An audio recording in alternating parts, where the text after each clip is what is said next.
Mừng các bạn đã quay trở lại với kênh Công Nguyễn. Hôm nay mình chia sẻ kiến thức về công nghệ thẻ gắn chip EMV và ứng dụng trong giao dịch ngân hàng để đảm bảo an toàn bảo mật thông tin của khách hàng. Nên từ ngày 31 tháng 3 năm 2021, Ngân hàng Nhà nước có quy định tất cả các ngân hàng khi phát hành thẻ mới đều phải cấp thẻ có gắn chip. Theo lộ trình đến cuối năm 2021 sẽ chuyển đổi tất cả thẻ từ sang thẻ chip.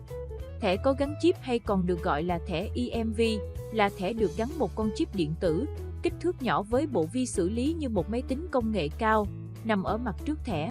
Đa chức năng và đa ứng dụng, có nhiệm vụ mã hóa thông tin cá nhân khi thực hiện giao dịch ở các máy POS hay máy ATM, có khả năng lưu trữ và mã hóa thông tin chính xác và bảo mật cao theo tiêu chuẩn EMV là viết tắt của Europay, Mastercard, Visa là ba tổ chức đã phát triển và thiết lập EMV thành tiêu chuẩn toàn cầu cho các giao dịch thẻ tín dụng và thẻ ghi nợ dựa trên công nghệ chip.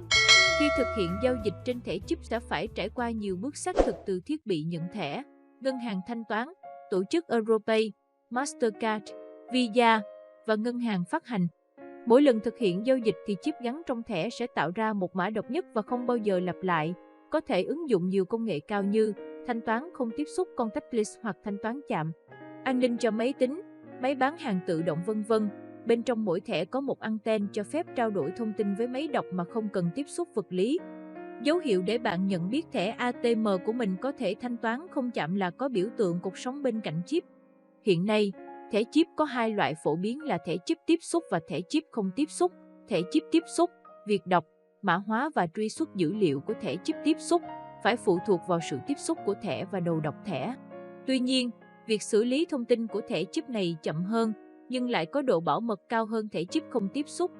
Khi cần truy xuất hay giao dịch, thẻ phải được đặt vào khe đầu đọc thẻ. Thẻ chip không tiếp xúc là loại thẻ có gắn anten chạy ẩn vòng quanh thẻ, cho phép chip giao tiếp được với thiết bị đọc thẻ mà không cần phải nạp vào đầu đọc thẻ. Tiện lợi hơn nhờ tính năng không tiếp xúc nên tốc độ truy xuất dữ liệu, mã hóa nhanh hơn. So sánh thẻ từ và thẻ chip.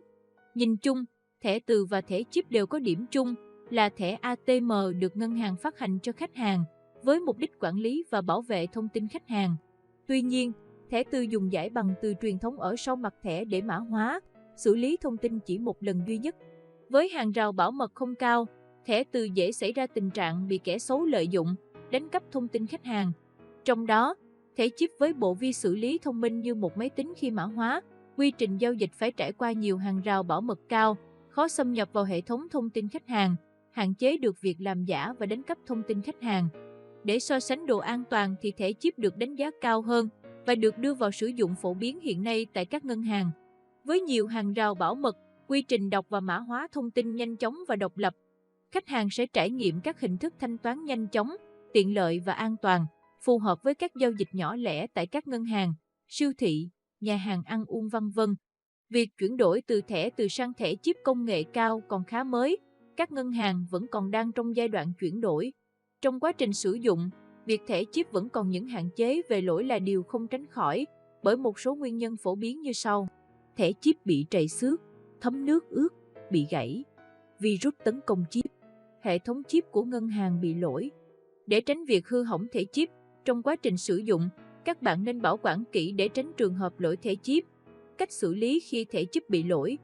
Khi thẻ chip ATM bị lỗi, bạn nên ngừng sử dụng thẻ chip để hạn chế rủi ro mất mát.